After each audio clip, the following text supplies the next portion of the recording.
Louez notre Dieu, vous qui le craignez, les petits et les grands. Maintenant voici le salut, la puissance et le pouvoir de son Christ. Alléluia.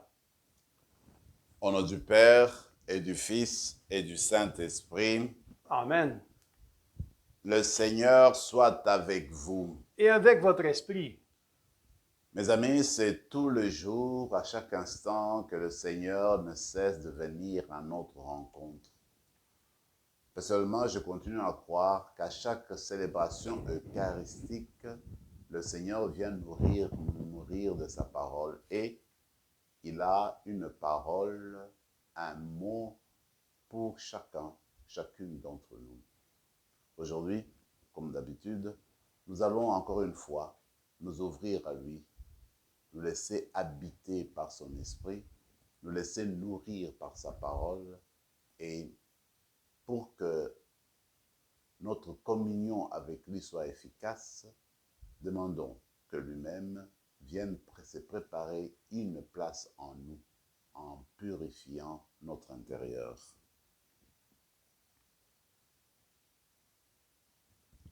Je confesse à Dieu Tout-Puissant, je reconnais devant vous, frères et sœurs, que j'ai péché en pensée, en parole, par action et par omission. Oui, j'ai vraiment péché. C'est pourquoi je supplie la bienheureuse Vierge Marie, les anges et tous les saints, et vous aussi, frères et sœurs, de prier pour moi, le Seigneur notre Dieu. Que Dieu Tout-Puissant nous fasse miséricorde, qu'il nous pardonne nos péchés et nous conduise à la vie éternelle. Amen. Seigneur, prends pitié. Seigneur, prends pitié. Ô Christ, prends pitié. Ô Christ, prends pitié. Seigneur, prends pitié. Seigneur, prends pitié. Prions le Seigneur.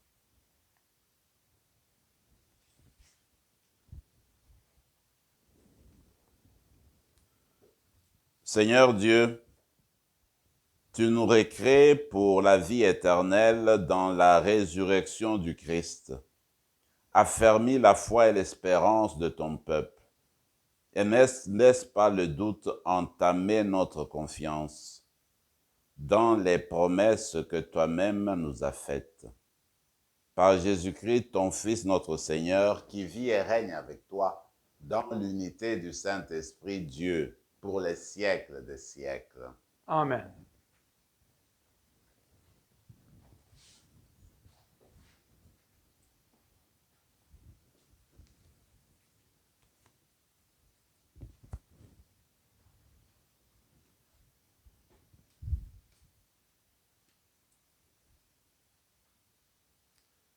Du livre des Actes des Apôtres. En ces jours-là, comme Paul et Barnabé se trouvaient à Lystre, des Juifs arrivèrent d'Antioche, de Pisidie et d'Iconium. Ils se rallièrent les foules. Ils lapidèrent Paul et le traînèrent hors la ville, pensant qu'il était mort. Mais, quand les disciples firent le cercle autour de lui, il se releva et rentra dans la ville. Le lendemain, avec Barnabé, il partit pour Derbé. Ils annoncèrent la bonne nouvelle à cette cité et firent bon nombre de disciples. Puis, ils retournèrent à Lystre, à Iconium et à Antioche de Pisidie. Ils affermissaient le courage des disciples. Ils les exhortaient à persévérer dans la foi en disant: il nous faut passer par bien des épreuves pour entrer dans le royaume de Dieu. Ils désignèrent des anciens pour chacune de leurs églises et, après avoir prié et jeûné, ils confièrent au Seigneur ces hommes qui avaient mis leur foi en lui. Paul et Barnabé traversèrent la Pisidie et se rendirent en Pamphylie. Après avoir annoncé la parole aux gens de Pergé, ils descendirent au port d'Attalia et s'embarquèrent pour Antioche de Syrie, d'où ils étaient partis. C'est là qu'ils avaient été remis à la grâce de Dieu pour l'œuvre qu'ils avaient accompli. Une fois arrivés, ayant réuni l'Église, ils rapportèrent tout ce que Dieu avait fait avec eux et comment il avait ouvert aux nations la porte de la foi. Ils passèrent alors un certain temps avec les disciples. Parole du Seigneur. Nous rendons grâce à Dieu. Que tes amis, Seigneur, annoncent la gloire de ton règne. Que tes amis, Seigneur, annoncent la gloire de ton règne. Que tes œuvres, Seigneur, te rendent grâce et que tes fidèles te bénissent. Ils diront la gloire de ton règne. Ils parleront de tes exploits. Que tes amis, Seigneur, annoncent la gloire de ton règne. Ils annonceront aux hommes tes exploits, la gloire et l'éclat de ton règne, un règne éternel, ton empire pour les âges des âges. Que tes amis, Seigneur, annoncent la gloire de ton règne. Que ma bouche proclame les louanges du Seigneur, son nom très saint, que toute chair le bénisse, toujours et à jamais. Que tes amis, Seigneur, annoncent la gloire de ton règne. Alléluia, Alléluia, le Christ devait souffrir et ressusciter d'entre les morts pour entrer dans la gloire. Alléluia.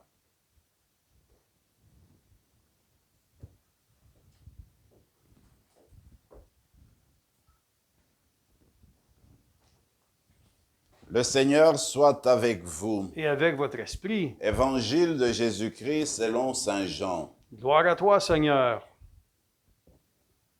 En ce temps-là, Jésus disait à ses disciples, « Je vous laisse la paix, je vous donne ma paix. Ce n'est pas à la manière du monde que je vous la donne. Que votre cœur ne soit pas bouleversé ni effrayé. Vous avez entendu ce que je vous ai dit. Je m'en vais et je reviens vers vous. Si vous m'aimiez, vous seriez dans la joie, puisque je pars vers le Père, car le Père est plus grand que moi. Je vous ai dit ces choses maintenant, afin qu'elles n'arrivent, avant qu'elles n'arrivent. Ainsi, lorsqu'elles arriveront, vous croirez. Désormais, je ne parlerai plus beaucoup avec vous, car il vient le prince du monde. Certes, sur moi, il n'a aucune prise, mais il faut que le monde sache que j'aime le Père et que je fais comme le Père me l'a commandé. Acclamons la parole de Dieu. Louange à toi, Seigneur Jésus.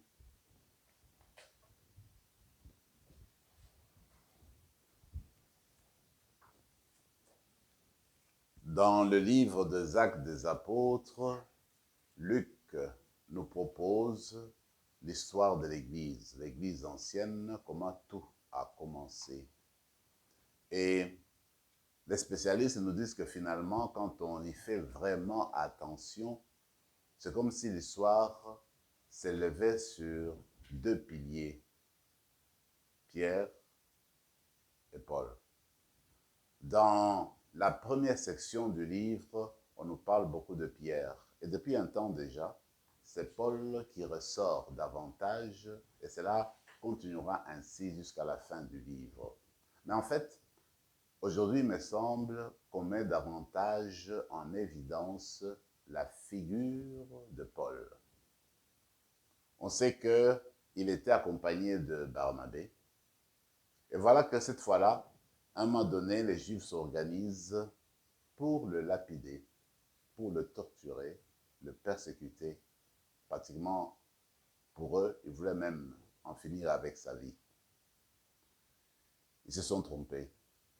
Paul, qui avait été frappé, qui avait reçu de coups de plusieurs manières, et puis qu'il a reçu aussi la lapidation de coups de pierre, et voilà que malgré tout, il va se relever quand il sera entouré de ses disciples et va changer de ville, continuer à annoncer la parole de Dieu. Mais on se demande d'où est-ce qu'il prend cette énergie-là. Comment ça se fait qu'il continue toujours à annoncer cette parole? Cet homme extraordinaire, en fait, qui avait persécuté l'Église de Dieu, le voilà qui défend cette Église, qui meurt pour cette Église, qui donne tout pour cette Église.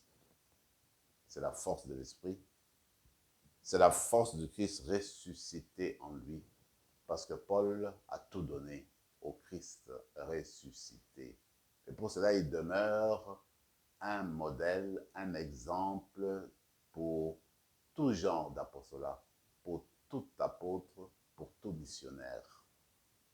Et personnellement, j'admire beaucoup la manière de Barnabé et de Paul de annoncer cette parole dans différentes villes à ce moment-là de l'Asie mineure.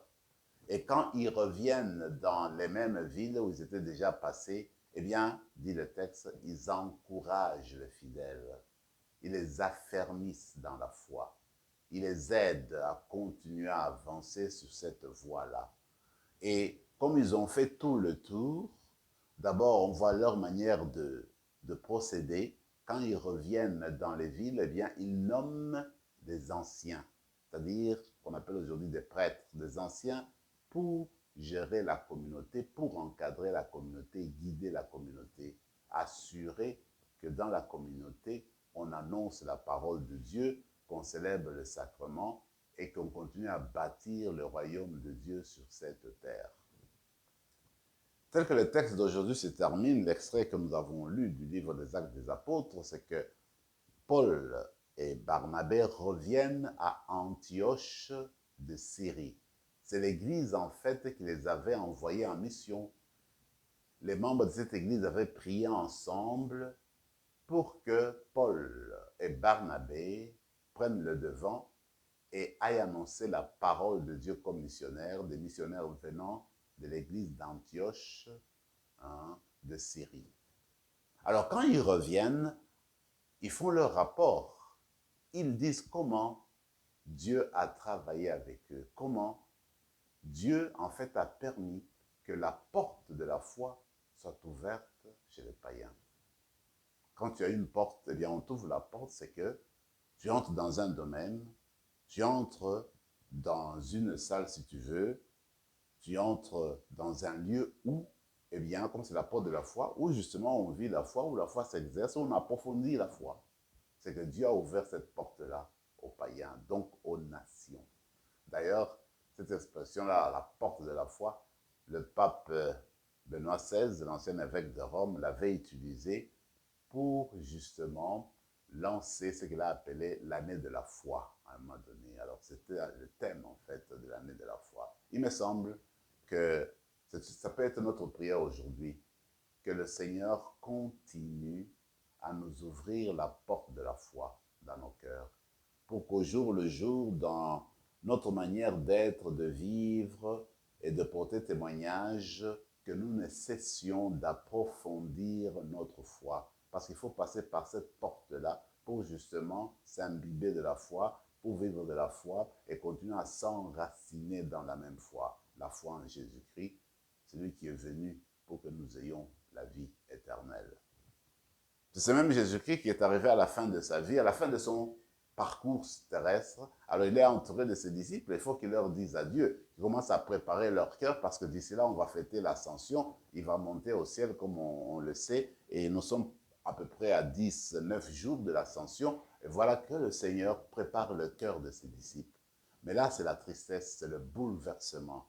Nous avons l'expérience dans la vie de tous les jours. Quand un être cher, les gens que nous aimons bien, les gens auxquels nous sommes attachés, quand nous apprenons qu'ils ont attrapé une maladie grave, quand nous apprenons qu'ils ont eu le cancer, quand nous apprenons qu'ils ont attrapé l'Alzheimer, nous voyons que nous commençons à nous détacher d'eux, nous commençons à nous séparer d'eux. Il commence à y avoir une distance qui s'installe de plus en plus. Alors nous devenons bouleversés.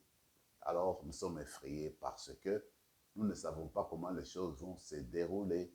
Même si nous savons que ces personnes-là, après, vont aller dans le monde de l'au-delà, c'est vrai, mais toujours est-il que quelque chose nous bouleverse quand nous sommes séparés des nôtres, des personnes que nous aimons, des personnes auxquelles nous sommes vraiment attachés. C'est ce qui arrive aux apôtres quand ils se rendent compte que Jésus va partir, quand ils se rendent compte que Jésus est en train de leur dire adieu, alors ils sont bouleversés, ils sont effrayés. Alors le Seigneur de leur dire, ne soyez pas bouleversés. C'est vrai que je vais partir, mais je reviendrai encore vers vous.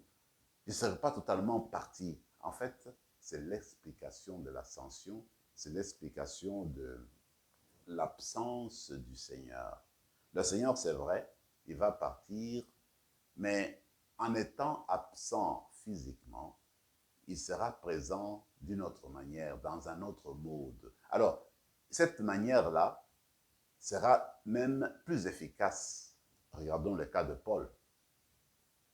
Agressé, frappé, laissé mort. Mais il se lève, il va annoncer la parole de Dieu. Ça, c'est la vigueur, c'est la force du ressuscité qui était en lui. Ça, c'est l'Esprit du Seigneur, l'Esprit du ressuscité qui le portait, qui l'animait et qui a fait que Paul restait fort. Et il pouvait encore aller annoncer la parole de Dieu malgré les multiples coups qu'il avait reçus. Jésus qui est parti et Jésus qui est encore présent et d'une manière efficace dans nos églises aujourd'hui. C'est pourquoi il nous dit, je vous laisse la paix. Je ne veux pas que vous soyez bouleversés. Je ne veux pas que vous viviez dans la frayeur, dans la peur. Je veux que vous gardiez cette paix. Cette paix, c'est justement cette paix qui découle de l'amour du Père, du Fils et du Saint-Esprit. La paix que Jésus donne est une paix qui vient nous rendre paisibles, justement, et faire de sorte que nous vivions dans la communion les uns les autres. C'est une paix, en fait, qui nous permet de continuer à avancer sur notre vie, sur notre voie, sachant que le Seigneur qui s'en va, eh bien, il nous assure, n'est-ce pas, une vie de communion jusqu'à la fin. Il va nous accueillir là où il est. Il est parti nous préparer une place. C'est la paix qui nous permet, en fait, de fonctionner. Et parce que c'est la paix, parce que c'est une richesse, un bien qui nous est donné, eh bien, tout ce qui nous est donné, une richesse, c'est toujours quelque chose sur laquelle il faut veiller. Il faut veiller sur cette paix que le Seigneur nous a donnée. C'est comme l'or, comme le trésor. Il faut bien garder le trésor. Il faut bien veiller à ce que cette paix, cette richesse ne s'effrite pas. Juste un petit mot peut nous effrayer. Juste un petit mot peut effriter notre paix. Alors il faudrait qu'on la garde, qu'on la maintienne, justement avec l'aide de Jésus lui-même. Alors dans la célébration d'aujourd'hui, nous allons demander une chose, que nous devenions des missionnaires de la trempe de Paul. Que nous annoncions cette parole par notre dire et notre faire, quoi qu'il arrive. Mais qu'aussi, que nous apprenions à accueillir la paix du Christ, à l'accueillir telle que nous la donne en nous. Que Jésus continue à la travailler en nous continuellement. Parce que si il nous laisse à nous-mêmes, nous risquons de la perdre. C'est pourquoi nous lui demandons de continuer à la peindre en nous au jour le jour, pour qu'à partir de cette paix, nous annoncions sa parole et que nous la répandions autour de nous. Et qu'à partir de cette paix, se construise la fraternité universelle. Amen. Amen.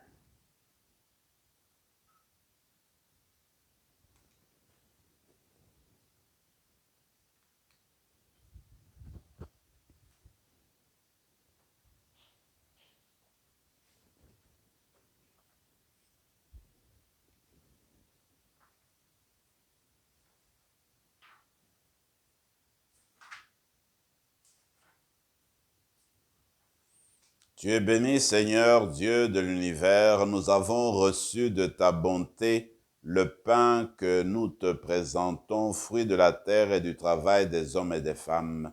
Il deviendra pour nous le pain de la vie. Béni soit Dieu, maintenant et toujours.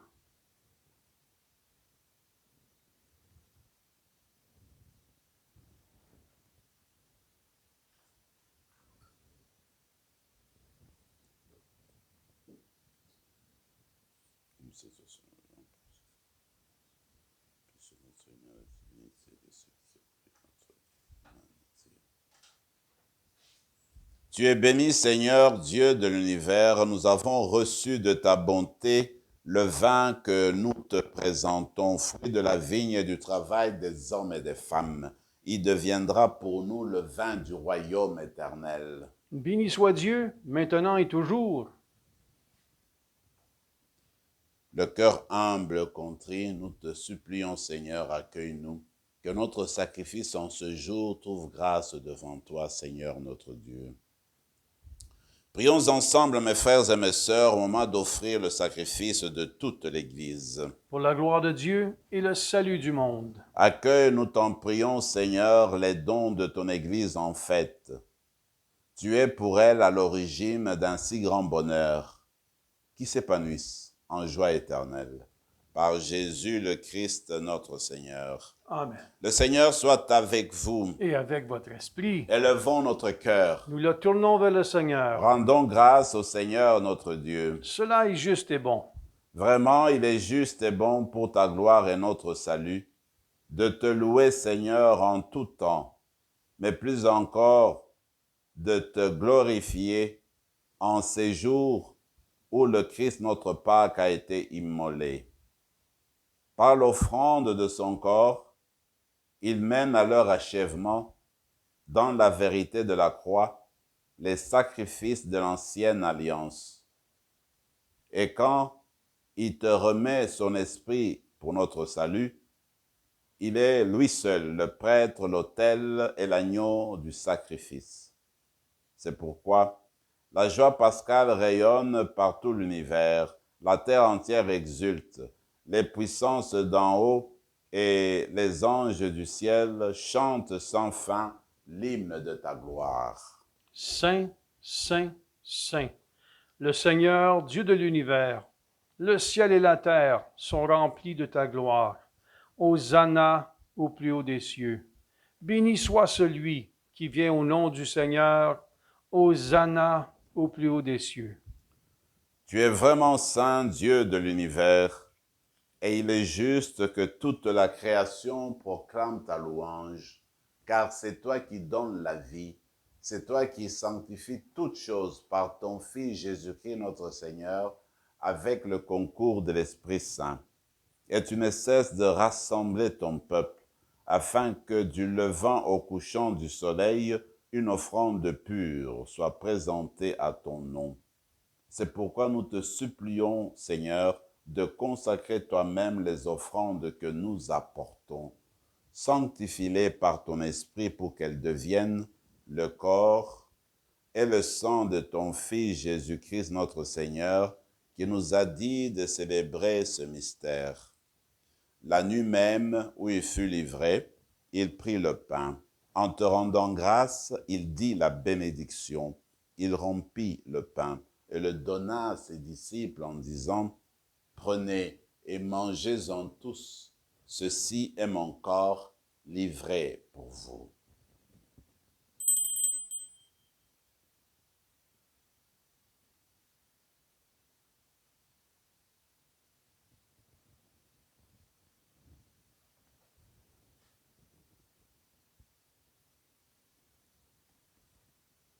De même, après le repas, il prit la coupe. En te rendant grâce, il dit la bénédiction et donna la coupe à ses disciples en disant, « Prenez et buvez-en tous, car ceci est la coupe de mon sang, le sang de l'alliance nouvelle et éternelle, qui sera versé pour vous et pour la multitude en rémission des péchés. Vous ferez cela en mémoire de moi. »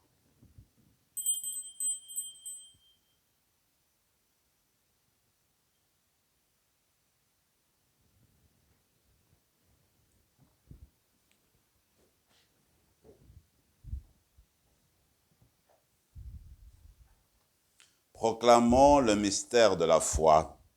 Gloire à toi qui étais mort, gloire à toi qui es vivant, notre Sauveur et notre Dieu. Viens, Seigneur Jésus. En faisant ainsi mémoire de ton Fils, de sa passion qui nous sauve, de sa glorieuse résurrection et de son ascension dans le ciel, alors que nous attendons son dernier avènement, nous t'offrons, Seigneur, en action de grâce, ce sacrifice vivant et saint. Regarde, nous t'en prions, l'oblation de ton Église, et daigne y reconnaître ton Fils qui, selon ta volonté, s'est offert en sacrifice pour nous réconcilier avec toi. Quand nous serons nourris de son corps et de son sang et remplis de l'Esprit Saint, accorde-nous d'être un seul corps et un seul esprit dans le Christ. Que l'Esprit Saint fasse de nous une éternelle offrande à ta gloire, pour que nous obtenions un jour l'héritage promis à tes élus.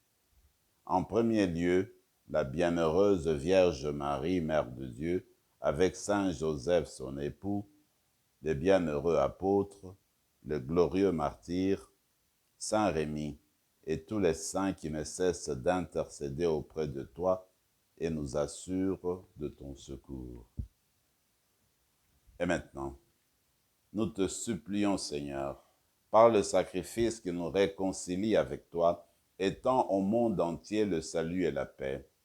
Affermis ton Église en pèlerinage sur la terre dans la foi et la charité, en union avec ton serviteur, notre pape François, et notre évêque Marcel, l'ensemble des évêques, les prêtres, les diacres, tout le peuple des rachetés. Écoute en ta bonté les prières de ta famille que tu as voulu rassembler devant toi. Dans ta miséricorde, ramène à toi, Père très aimant, tous tes enfants dispersés. Pour nos frères et sœurs de faim, pour ceux qui ont quitté ce monde et trouvent grâce devant toi, nous te prions. En ta bienveillance, accueille-les dans ton royaume, où nous espérons être comblés de ta gloire tous ensemble et pour l'éternité, par le Christ notre Seigneur, par qui tu donnes au monde toute grâce et tout bien. Par lui, avec lui et en lui, à toi, Dieu le Père Tout-Puissant, dans l'unité du Saint-Esprit, tout honneur et toute gloire pour les siècles des siècles. Amen. Comme l'avons appris du Sauveur et selon son commandement, nous osons dire, Notre Père qui es aux cieux, que ton nom soit sanctifié, que ton règne vienne, que ta volonté soit faite sur la terre comme au ciel. Donne-nous aujourd'hui notre pain de ce jour. Pardonne-nous nos offenses, comme nous pardonnons aussi à ceux qui nous ont offensés, et ne nous laisse pas entrer en tentation, mais délivre-nous du mal. Délivre-nous de tout mal, Seigneur, et donne la paix à notre temps. Soutenus par ta miséricorde, nous serons libérés de tout péché, à l'abri de toute épreuve, nous qui attendons que se réalise cette bienheureuse espérance, l'avènement de Jésus-Christ, notre Sauveur. Car c'est à toi qu'appartiennent le règne, la puissance et la gloire pour les siècles des siècles. Seigneur Jésus-Christ, tu as dit à tes apôtres, je vous laisse la paix, je vous donne ma paix. Ne regarde pas nos péchés, mais la foi de ton Église, pour que ta volonté s'accomplisse, donne-lui toujours cette paix, et conduis-la vers l'unité parfaite, toi qui vis et règnes pour les siècles des siècles. Amen. Que la paix du Seigneur soit toujours avec vous. Et avec votre esprit, Agneau de Dieu, qui enlève le péché du monde, prends pitié de nous. Agneau de Dieu, qui enlève le péché du monde, prends pitié de nous. Agneau de Dieu, qui enlève le péché du monde, donne-nous la paix. Seigneur Jésus-Christ, que cette communion à ton corps et à ton sang n'entraîne pour nous ni jugement ni condamnation, mais que par ta bonté, elle soutienne notre esprit et notre corps et nous donne la guérison.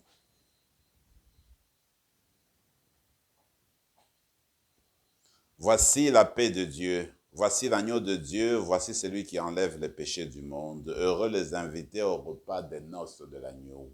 Seigneur, je ne suis pas digne de te recevoir, mais dis seulement une parole, et je serai guéri. Que le corps et le sang de Christ nous gardent pour la vie éternelle. Amen.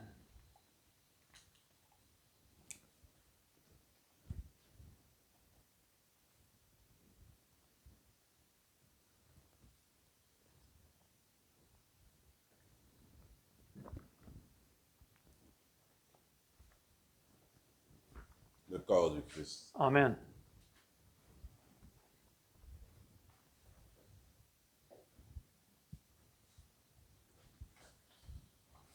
Prenons maintenant quelques moments de silence et de prière dans nos cœurs.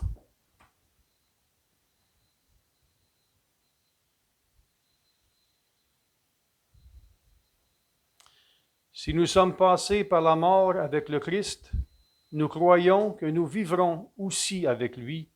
Alléluia. Prions encore le Seigneur.